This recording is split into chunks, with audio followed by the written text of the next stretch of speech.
Hello, welcome back to the channel. I'm Zach Markowski with Sharper Pen Image Consulting, and today I'll be resuming reading and discussing Friedrich Wilhelm Nietzsche's essay, The Greek State, or you could call it a fragment or a preface to a book never written as it's titled.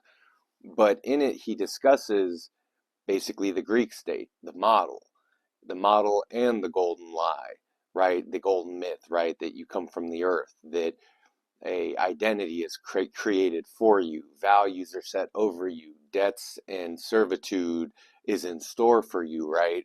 And basically he's talking about the justification of that, and where we left off we're moving past conceptual hallucinations like the dignity of labor and man, right? The idea that not only does labor have no value, but art has no value, and technically neither does creativity or intelligence, because the only reason people value is generally what they can get for it, or like art itself, it does become a blood bank or a store for seemingly cultural value or monetary value, and that's more modern than not, right? Because previously the art was always paid for by the money class, and the world has generally always received what's available due to that. But he was talking about the shame of the Greek noble, and it seems more than anything that what it is the nobility's shame comes from anything that's a lack of self-possession, not a lack of self-awareness, right? That idea kind of fits in with hubris and tragedy, that there's some fatal flaw, but fatal doesn't, like, Christianity concerns itself in terms of fatal as in deadly, as in dangerous to the individual and the herd. But in these stories, it's almost a celebration of this fated flaw. Like, it was rare and it was bound to happen anyway. But within all this, the point is there is an idea of self-possession where one is otherwise a thread in someone or something else's woven fabric, right? So then the shame wasn't for the fact that they were predators, that they were hunters and pillagers of men, that they were slavers, right? Because all of civilization has been built on slavery, which is why Nietzsche also says that, this is the truth that gnaws at the promoters of culture, the people who do promote the arts and entertainment and science and yada yada. It's like, well, that's all possible by having a large labor force. And so the Greek nobles, they valued self-possession and I'm not going to say again, not awareness, that's more modern, but self-knowledge to a degree. And from there, there's self-reverence in that, especially as a feat and an accomplishment and a proof of strength, if you will. And then from there, they were ashamed of the very fact that this was all created and interconnected to and woven in with slavery, right? That it was made possible thereby, that they couldn't escape it either. Like the world was like Athens didn't smell very good, right? Like, yes, they invented cosmopolitanism to a unprecedented degree, but at the same time, there was a lot of ugliness to look past. There was a lot of things to overlook. There was a lot of text to leave out of the book, whether you're speaking of your own character or someone else's character, right? But, that's why these records matter.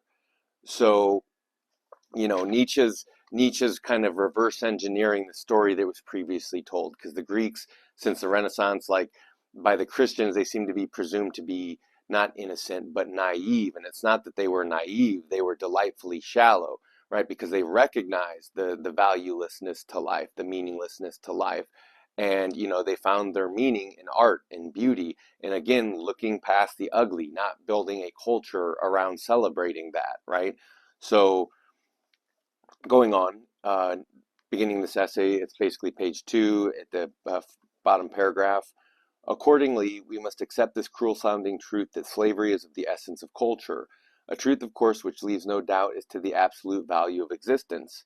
This truth is the vulture that gnaws at the liver of the Promethean promoter of culture.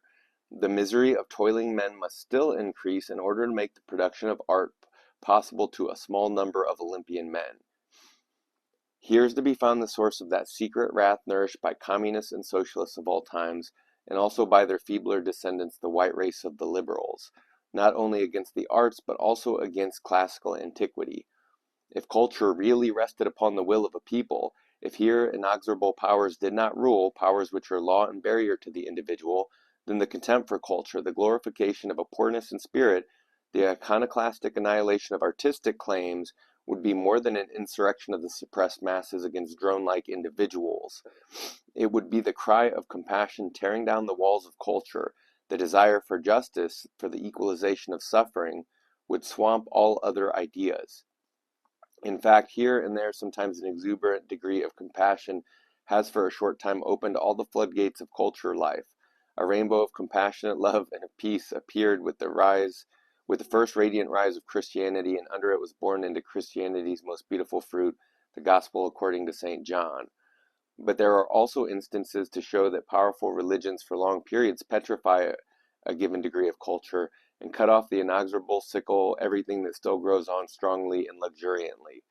For it is not to be forgotten that the same cruelty, which we found in the essence of every culture, lies also in the essence of every powerful religion, and in general in the essence of power, which is always evil, so that we shall understand it just as well when a culture is shattering with the cry for liberty, or at least justice, a too highly piled bulwark of religious claims, that which in the sorry scheme of things will live, must live, is at bottom of its nature a reflex of primal pain and primal contradiction, and must therefore strike our eyes, an organ fashioned for this world and earth, as an insatiable greed for existence and an eternal self-contradiction within the form of time, therefore as becoming.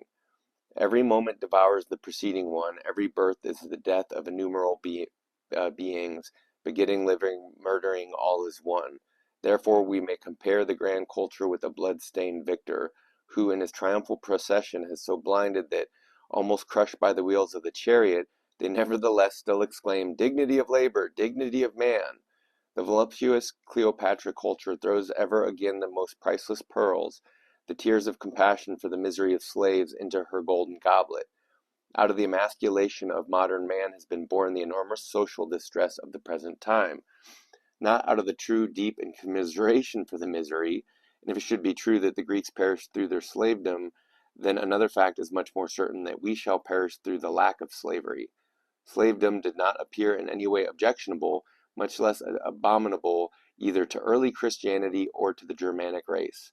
What an uplifting effect on us to the contemplation of the medieval bondsman, with his legal and moral relations which are inwardly strong and tender toward the man of higher rank, with the profound fencing in of his narrow existence. How uplifting and how reproachful. Right, a middleman. Let's see. I'll read another paragraph or two and then go back and go over it. He who cannot reflect upon the position of affairs in society without melancholy, who has learnt to conceive of it as the continual painful birth of those privileged culture men, in whose service everything else must be devoured, he will no longer be deceived by that false glamour which the modern have spread over the origin and meaning of the state. For what can the state mean to us, if not the means by which that social process described just now is to be fused and to be guaranteed in its unimpeded continuance? Be the sociable instinct in individual man as strong as it may, it is only the iron clamp of the state that constrains the large masses upon one another in such a fashion that a chemical decomposition of society with its pyramid-like superstructure is bound to take place. All right, so like bound together in life and death. Whence, however, originates the sudden power of the state, whose aim lies much beyond the insight and beyond the egoism of the individual. How did the slave, the blind mole of culture, originate? The Greeks, in their instinct relating to the law of nations, have betrayed it to us in an instinct which even in the ripest fullness of their civilization and humanity never ceased to utter as out of a brazen mouth such words as, "To the victor belong the vanquished, with wife and child, life and property."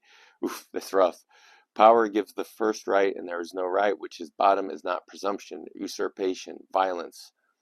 Right, and so on that note, in modern terms, yes, it's no longer someone with a chariot with people chained to it, but the corporation state itself. You know, it takes people's time, their resources, their money, their family, their friends, their life, their power, right? Their energy, their well-being, their thoughts, their feelings. It takes it all. and it either leaves little to nothing for them, and by them having less, other people have more. So the world over, this is the case. People's time, their life, their energy, it's all devoured in the purpose of surviving, and then that survival is taxed by larger predatory organizations. So I'm going ahead and read, just to keep this manageable, another paragraph. Here again we see with what pitiful inflexibility nature, in order to arrive at society, forges for herself the cruel tool of the state, namely that conqueror with the iron hand, who is nothing else than the objectionable objectification of the instinct indicated.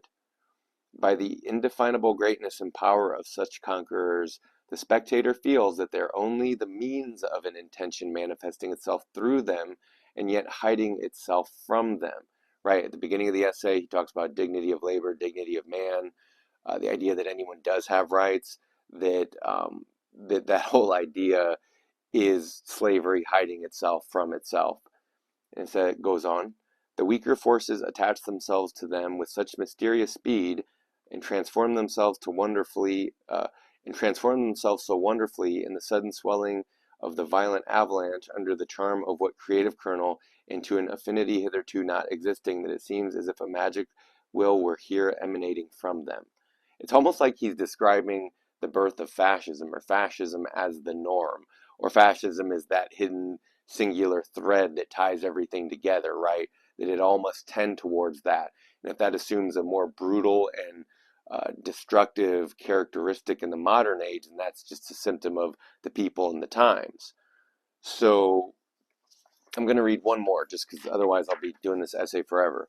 So, now when we see how little the vanquished trouble themselves after a short time about the horrible origin of the state, so that history informs us of no class of events worse than the origins of those sudden, violent, bloody, and at the least in one point inexplicable, right? He says, he differentiates it. At one point in history, the state was now understood. Now it's understood. So, inexplicable usurpations, when hearts involuntarily go out toward the magic of the growing state with the presentiment of an invisible deep purpose, where the calculating intellect is enabled to see an addition of forces only, when now the state is even contemplated with fervor as the goal and ultimate aim of the sacrifices and duties of the individual. Right? Do you understand that? You're taking an individual and putting them towards this one end. So then out of all that speaks the enormous necessity of the state, without that which nature might not succeed in coming through society to her deliverance and semblance in the mirror of the genius. Right? It takes power, it takes drive, it takes ambition, right? You have to be an ambitious psychopath to get anywhere in this world, basically. So from there it goes, what discernments does the distinctive pleasure in the state not overcome? One would indeed feel inclined to think that a man who looks into the origin of the state will henceforth seek his salvation at an awful distance from it, right? Look at the difference. Are people going to, in what they say of politics, are they going toward the state, for the massacre machine, the disaster machine as their answer, or are they going away from it? And it becomes really apparent what they're saying. Like Orwell says, all modern politics, it's a nice way to hide your barbarism and make murder sound palatable and pretty even. And then Gurdjieff said that, modern civilization is all slavery and violence and fine words. And then Nietzsche was confirming this, and he came before both of them. One would be inclined to think that a man to look at the origin of the state will seek his salvation at the furthest distance. And so this was echoed when American President Ronald Reagan said something to the effect of, the last thing any American wants to hear is, I'm from the government and I'm here to help, right? There's an old joke snuck in. It's like the truth in broad daylight. Anyway, the state of ignominiously low birth, right? This is why the Greek noble's ashamed, because he knows what it's tied to. For the majority of men, a continually flowing source of hardship, right? It's like a zoo, maintaining a zoo, and frequently recurring pyramids, the consuming torch of mankind, and yet a word at which we forget ourselves, a battle cry which has filled men with enthusiasm for innumerable really heroic deeds, perhaps the highest and most venerable object for the blind and egoistic multitude, which only in the tremendous moment of state life has this strange expression of greatness on its face. And it's no different with anarchists and freedom fighters and liberals and socialists and communists in the sense that their glory, I've said it before, that identity is violence, and all violence is a matter of making rank or breaking rank or respecting rank, following duties, orders, commands, these sorts of things, right? There's only a few positions in there, and that's following commands, giving and following commands, or giving and following one's own commands, right? That's the self-possession I was speaking of. And how could anyone retain that in the world? And how have they ever, right? The world weathers mankind down, right? Back to the idea that we're a pitiless dream of a shadow and a plaything of the gods. Going back to where we started today,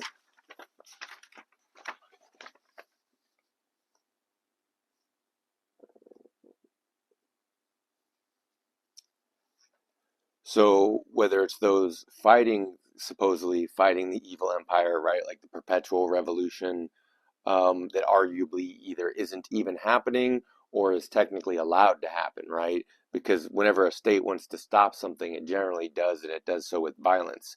Everything else is monetizable, taxable, so it works with what it can. Um, what it can't suppress, it monetizes. So everything gets consumed. So that's kind of back to the beginning, right? Slavery is the essence of culture. A truth, of course, which leaves no doubt as to the value of existence, right? That the value of existence is life feeding on life, life cutting into life. That a sentient, healthy human being can be as completely disposable as an object, right? It becomes comedic when you think about how objectified and disposable humanity has been throughout all history to this very day. So we began there. Talks about the wrath of the liberals, the socialists, the communists, right? They want to have their cake and eat it too. The very idea that the state is for the people and that it has anything to do with the will of a people versus the will of a small group or the owners or the aristocrats or the nobility, right? The idea that it's actually not in their hands or that it's in someone else's hands, right? That was a misnomer. That's a misreading, because the truth of it is that it was only ever made possible to get to that complaint and that point of wanting to fight back and protest of the system or systems that be or powers that be, however you want to word it, right? Is this is cyclical through history, that no matter how you want to look at there's no inverting the pyramid. In essence, you could say history was a flipping or jumbling of that pyramid in a fight for power. And now that the world is locked down again by large corporation states or nation states, and they all have their identities and they all have their stories that their cultural drones have to believe in, right? Like I just talked about towards the end of these sections here I read today, where he was saying it's only in state life that the individual comes to matter at all, right? That they even seem to have any purpose or meaning, because otherwise, what are they? They're a food source. So that's what he's talking about. It's a food source. People are the food source. And he's saying that if you were to try to, actually follow through with this in elevating poorness in spirit or justice or this, that, or the other, then it's the iconoclastic annihilation of artistic culture, or of all artistic claims, would be more than an insurrection of the suppressed masses. So it's not just a slave rebellion anymore. It's not just a fight for freedom against drone-like individuals. It would be the cry of compassion tearing down the walls of culture. Again, you can't have your cake and eat it too. It's one or the other. So that's what history is bearing witness to, right? It was the fantasy going to happen? No. So going on, the desire for justice for the equalization of suffering would swamp all other ideas, right? And, and this back to the idea of the shame of it. So the idea is, what if you could free everyone? What then? What now? What's their excuses now? Because this is as free as humanity has ever been, right? Got rid of kings and queens and nobility, supposedly, although the genetics and the bloodline stayed, right? There's all these ideas that float about in the modern conception of the world, be it scientific or otherwise. But the reality is modern man was created by mass forces and is subject to more mass forces, individual, social, historical, technological, right? I could go on down the list of why modern man is more powerless than mankind was previous than in any other point in history. This is what it was him saying that is the emasculated man, right? Subject to mass forces. His time, his money, his life, his wife, his kids, everything gets taken for him in service to a kind of mindless machine. The state instinct as usurped by a few powerful individuals, but given mask by the masses and then celebrated through the masses, right? You're supposed to, at least. So, for it is not to be forgotten that the same cruelty which we found in the essence of every culture lies also in the essence of every powerful religion, and in general in the essence of power, which is always evil, so that we shall understand it just as well when a culture is shattering with the cry for liberty, or at least justice, a too highly piled bulwark of religious claims. Um, right? You could, like, it's pretensions to the nobilities and aristocracy's ability to of self-possession and management in the world. And if it hasn't happened by now, there's no reason to believe that's ever going to happen, right? How could a different type be like a different type? You know, that which in the sorry scheme of things will, i.e., must or will live, i.e., must live at the bottom of nature is a reflex of the primal pain and primal contradiction, and must therefore strike our eyes, an organ fashioned for the world and earth, as an insatiable greed for existence and an eternal self-contradiction within the form of time, therefore as becoming, right? The snake devouring its own tail. Every moment devours the preceding one, every birth and the death is the death of innumerable beings, begetting, living, murdering, all is one.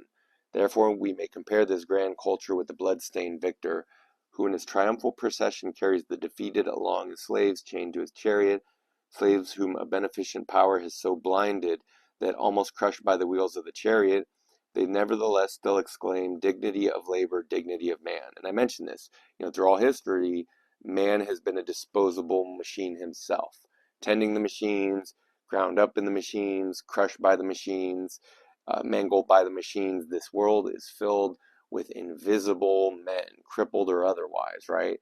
So the voluptuous Cleopatra culture throws ever again the most priceless pearls, the tears of compassion for the misery of slaves, into her golden goblet. Out of the emasculation of modern man has been born. I know it's terrible, right? Like, you get to have nothing so these people can have everything.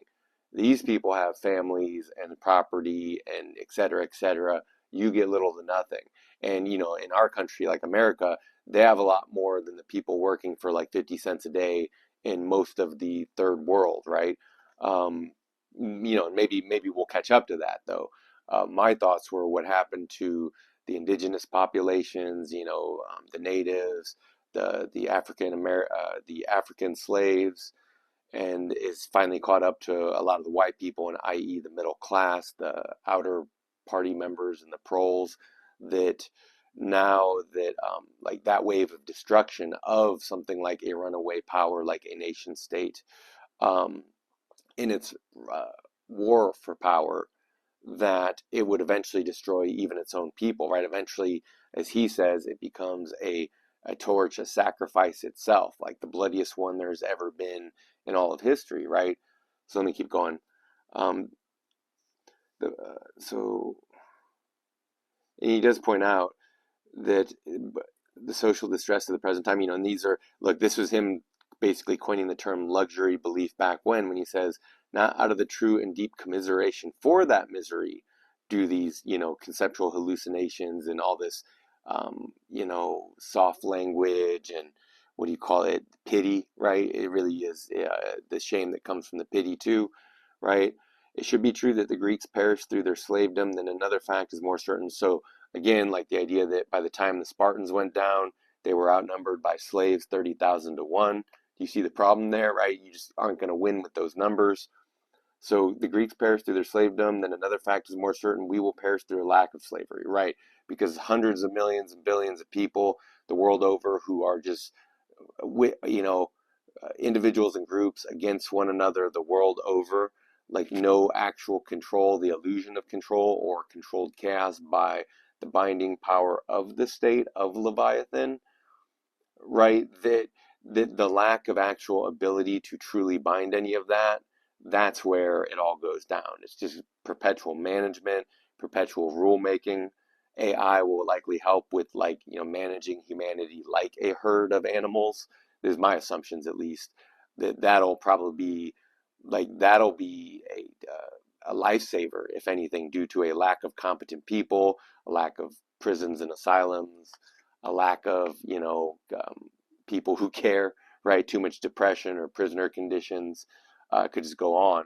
But so slavedom did not appear in any way objectionable, much less abominable, either to early Christianity or to the Germanic race or to most any race or people or whatever, right? There were always lower castes at the very least.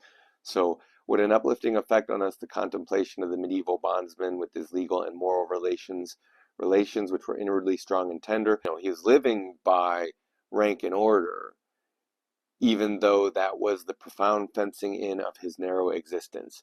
But he was okay with that. He did it with a good attitude, and he actually had respect, right? Because there was his value, right? He got like the idea that the masses get, as a large body, the state reflects on the masses and vice versa. He's saying the same thing here with the bondsman and the man of higher rank. And he's saying, and how reproachful, right? Look, you're a middleman, right? You're allowing your own self-possession to be used up by someone else. So he who cannot reflect upon the position of affairs in society without melancholy, who has learnt to conceive of its continual painful birth of those privileged culturemen. How uplifting.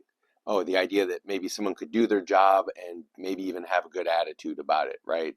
And how reproachful, right? How narrow, how limited, how domesticated. He who cannot reflect upon the positions of affairs in society without melancholy, who has learnt to conceive of it as continual painful birth of those privileged culturemen, in whose service everything else must be devoured, he will no longer be deceived by that false glamour which the moderns have spread over the origin and meaning of the state. For what can the state mean to us if not the means by which that social process described just now is to be fused and to be guaranteed in its unimpeded continuance? Be the social instinct in individual man as strong as it may, it is only the iron clamp of the state that constrains the large masses upon one another in such a fashion that a chemical decomposition of society with its pyramid-like superstructure is bound to take place. I've said it before that I think society is made up by many different types who, due to their own nature and general chosen professions and where they kind of tend and who and what and how they kind of stratify themselves in society or otherwise, that these are several different circles of people who do not actually truly meet or know each other or really know how to communicate with one another. It's arguable that most people don't know how to communicate at all because they don't actually listen.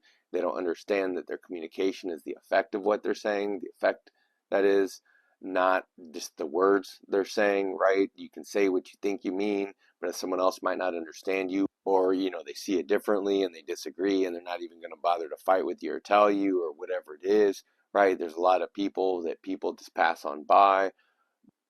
How did the slave, the blind mole of culture, originate?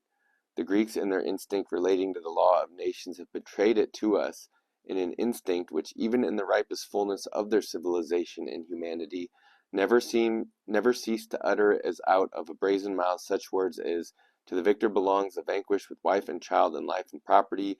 Power gives the first right, and there is no right which at bottom is not presumption, usurpation, violence, right? Like I said, people over here have some, more, or everything, so people over there have nothing. And then to the victor goes the spoils, and that's always been power projecting itself. Or, it could just be you get to live another day at the very least, right? So here again, we see what pitiless inflexibility nature, in order to arrive at society, forges for herself the cruel tool of the state. So he's saying the state, the state of nature is the state and it's war, right? And it forges out of the cruelty of the state the conqueror with the iron hand, right? The geniuses, who is nothing else than the objectification of the instinct indicated, right? Everyone chipping in a little bit so someone else can take the larger pot. By the indefinable greatness and power of such conquerors, the spectator feels that they are only the means of an intention manifesting it through them and yet hiding itself from them, right? They're being used. Systems of power everywhere, hidden, unseen, self-enforcing even. So The weaker forces attach themselves to them with such mysterious speed. And this reminds me of the eternal recurrence, and Nietzsche saying, just as the great man returns, so does the little man, right? Just as the great man goes forward, so the little man runs thither, right? So the weaker forces attach themselves to them with such mysterious speed and transform themselves so wonderfully in the sudden swelling of the violent avalanche under the charm of what creative kernel into the infinity hitherto not existing, that it seems as if magic were still emanating from them. Now when we see how little the vanquished trouble themselves after a short while about the horrible origin of the state, history informs us of no class of events worse than the origins of those sudden, violent, bloody, and at least in one point inexplicable usurpations, when hearts involuntarily go out towards the magic of the growing state with the presentiment of an invisible deep purpose, right? Your purpose is someone else's usage. So where the calculating intellect is enabled to see an addition of forces only, where now the state is even contemplated with fervor as the goal and ultimate aim of the sacrifices and duties of the individual, then out of all that speaks the enormous necessity of the state, without which nature might not succeed in coming through society. So he's saying it's not certain, but the pressure helps. It might not succeed in coming through society to her deliverance and semblance in the mirror of the genius. What discernments does the instinctive pleasure in the state not overcome? One would indeed feel inclined to think that a man who looks into the origin of the state will henceforth seek his salvation in an awful distant from it, where one can not see the monuments of its origin, devastated lands, destroyed cities, brutalized men, devouring hatred of nations. This is where I left off earlier, I think. The state of ignominiously low birth, for the majority of men a continuously flowing source of hardship, a frequently recurring periods of the consuming torch of mankind. There it is, right? The very thing that sends wave after wave of men intentionally to die, right? There's too many of them. Zeus needs to depopulate the lands of gods and heroes. Too many demigods, too many mortals, too many semi-mortals. Got to get rid of them, right? So, and this is what Nietzsche's describing, right? Destroyed cities, brutalized men, devouring hatred of nations, the state of ignominiously low birth, right? It rests upon slavery, right? Which is dirty, which is gross. For the majority of men, a continually flowing source of hardship, a frequently recurring periods of consuming torch, and yet a word at which we forget ourselves. A battle cry, which has filled men with enthusiasm for innumerably really heroic deeds, perhaps the highest and most venerable object for the blind and egoistic multitude, right? Because what other purpose or meaning do they have in life? What other identity or thing are they technically a part of, even if they are outside and devoured thereby, right? So perhaps the highest and most venerable object for the blind and egoistic multitude, which only in the tremendous moments of state life has a strange expression of greatness on its face, right? This like gets into advertising and marketing. It's like what's being marketed, and it's like, well, it can't even be conferred value unless there's an audience to be told what that value is. This is what you're supposed to think. This is what you're supposed to feel. This is what's right. This is what's wrong. We know the values of things, right? This is what every culture asserts in its values. It's normal. It's sane humanity at work trying to maintain a stasis, especially, this is where he goes in Zarathustra, is talking about this has been man's trouble. It has been a shameful affair. So I want to end this on the pitiful from Thus Spake Zarathustra. My friends, there hath arisen a satire on your friend. Behold Zarathustra. Walketh he not amongst us as if amongst animals? But it better said in the wise, the discerning one walketh amongst men as amongst animals. Man himself is to the discerning one, the animal with red cheeks. How hath that happened unto him? Is it not because he hath had to be ashamed too often? O my friends, thus speaketh the discerning one. Shame, shame, shame, that is the history of man. And on that account doth the noble one enjoin upon himself not to abash. Bashfulness doth he enjoin on himself in presence of all sufferers. Shyness. Verily I like them not, the merciful ones, whose bliss is their pity. Too destitute are they for bashfulness, right? They're offering you like a poisonous sympathy. They're throwing dimes at you, right? They're throwing bread at you, kind of. They're treating you as less than. It's a form of contempt, really. If I must be, and this is why Nietzsche says, or Zarathustra writes, If I must be pitiful, I dislike to be called so. And if I be so, it is preferably at a distance, right? He'd rather maintain the dignity even if he's pitied, or he'd rather maintain the distance, which is what he would say is the real dignity, right? The ability to be a self-sufficient soul.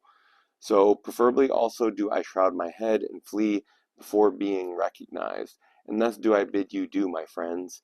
May my destiny ever lead unafflicted ones like you across my path, and those with whom I may have hope and repast and honey in common. Right? So you may have hope for the future, repast is in time well spent, and honey, that's sweet things. I have done this and that for the afflicted, but something better did I always seem to do when I had learned to enjoy myself better. Since humanity came into being, man hath enjoyed himself too little. That alone, my brethren, is our original sin. And when we learn better to enjoy ourselves, then do we unlearn best to give pain unto others, and to contrive pain. So it's funny how contradictory all this is. And he says, therefore do I wash the hand that has helped the sufferer, therefore do I wipe also my own soul. Why? Because what he witnessed. What does he witness? Right? Why is he bashful in the first place? Why is man so shameful? Because we had to witness that shame. So for in seeing the sufferer suffering, thereof was I ashamed on account of his shame. Very, very polite of you, very, very dignified. And in helping him, sorely did I wound his pride. Right? This is again back to what I've mentioned before. Why the saint in the beginning of the story, thus spake Zarathustra, warns Zarathustra, help them carry their load. They won't accept you otherwise. He's like, help them carry their load. I'm bringing them gifts. So, but those gifts, they wound his pride. Great obligations do not make grateful, but revengeful. Similar to what we said in Redemption when reviewing that from Thus Spake Zarathustra, right? That when you make the blind man see, they see too much and it ruins their eyes and it ruins their stomach. When you make a lame man run, you just make him sweat and pant and then fall over. Things like this. So, when a small kindness is not forgotten, it becometh a gnawing worm. Be shy in accepting, distinguish by accepting. Thus do I advise those who have not to bestow. Right? You're saying the fact that you're taking from someone else is that you're acknowledging something special there, right? Or something in common. Honey, repast, maybe also pain. Um, I, however, am a bestower. Willingly do I bestow as friends to friends. Strangers, however, and the poor may pluck for themselves the fruit from my tree. Thus doth it cause less shame. Beggars, however, one should entirely do away with. Verily, it annoyeth one to give unto them, and annoyeth one not to give unto them. And likewise sinners and bad consciences. Believe me, my friends, the sting of conscience teaches one to sting. The worst things, however, are the petty thoughts. Verily, better to have done evilly than to have thought pettily. To be sure, ye say, the delight in petty evil spareth one many a great evil deed, but here one should not wish to be sparing. Like a boil is the evil deed. It itcheth and irritateth, and breaketh forth. It speaks honorably. Behold, I am diseased, saith the evil deed. That is its honorableness. But like infection is the petty thought. It creepeth and hideth, and wanteth to be nowhere. And arguably he's talking about, revengefulness, that's resentment, right? That's being against, it's holding a grudge against people in the world, and the re-experience of that, the lingering feelings of that, the basis of identity and violence around that, really, which is the inability, the domestication, the inability to inflict violence, and arguably the inability to then have any kind of dignity and service to, right, compared to that medieval bondsman we talked about earlier. So, to him whoever is possessed of a devil, I would whisper this in his ear, better for thee to rear up thy devil, even for thee if there is still a path to greatness. Ah, my brethren, one knoweth a little too much about everyone, right, especially now, a global, tribal, savage world village, and many a one becometh transparent to us, but still we can by no means penetrate him. It is difficult to live among men because silence is so difficult. And not to him who is so offensive to us are we most unfair, but to him who does not concern us at all. If, however, thou hast a suffering friend, then be a resting place for his suffering. Like a hard bed, however, a camp bed, thus wilt thou serve him best. And if a friend doeth thee wrong, then say, I forgive thee what thou hast done unto me, that thou hast done it to thyself, however. How could I forgive that? Thus speaketh all great love. It surpasseth It surpasses even forgiveness and pity. One should hold fast one's heart, for when one letteth it go, how quickly doth one's head run away. Ah, where in the world has there been greater follies than with the pitiful? And what in the world hath caused more suffering than the follies of the pitiful? Woe unto all loving ones who have not an elevation which is above their pity, i.e., their contempt, or you're going to stew in it, there's your resentment. Thus spake the devil unto me, right? The inability to do anything about it. I think you can also find it in the conservative who complains about the state of the world, the decadent who complains about the need for freedom, the preacher who sighs over the sins of the world, right? It's all very ironic, yes? So, um, thus spake the devil unto me once on a time, even God hath his hell. It is his love for man, right? And that's why everyone's so ashamed, seeing things too clearly. And lately did I hear him say from these words, God is dead, of his pity for man hath God died. So be ye warned against pity. From thence where thou come men into a heavy cloud. Verily I understand weather signs, but attend also to this word. All great love is above all its pity, for it seeketh to create what is loved. Myself do I offer unto my love, and my neighbor is myself. Right? He's saying, I'm not holding back. I'm not hiding. Such is the language of all creators, right? They're hard, yet once you break out a tooth on it, you can see that there's something sweet at the center. All creators, however, are hard, right? Because as I said, you have to be a psychopath to assert yourself in any meaningful way. In an extroverted, sensory dominant world of pushy, materialistic, bossy, annoying, mass communicated, mass identity formed people, right? And it's nobody's fault because everyone merges their identity in the cloud of information and the swarms of data, right? So it's no one's fault, and that's just the way it goes. But back to the other side of it is that, this very the cries for justice, the suffer, the desire to equalize suffering, swamping all culture. That's the other part in Zarathustra, right? When the planks and the gangways fall into the stream, everyone says, "Oh, the bridges and bearings, all things are stable." What do you mean things are in flux, right? That no, in fact, it is flux. But anyway, this has been Nietzsche's The Greek State, as well as The Pitiful, and Thus Spake Zarathustra. I'll probably eventually come back around to these maybe a few weeks, months, years down the line. I want to finish this essay and get on to more essays and more literary analysis. So again, I'm Zach Morkowski. This is Sharper Pen Image Consulting. Thanks for checking out the channel. Like, share, subscribe, share it with people you know who might appreciate it. Hit the notification button so you'll know when I release new material. And if we're also fortunate as to be here tomorrow, then I'll hopefully see you then. Take care.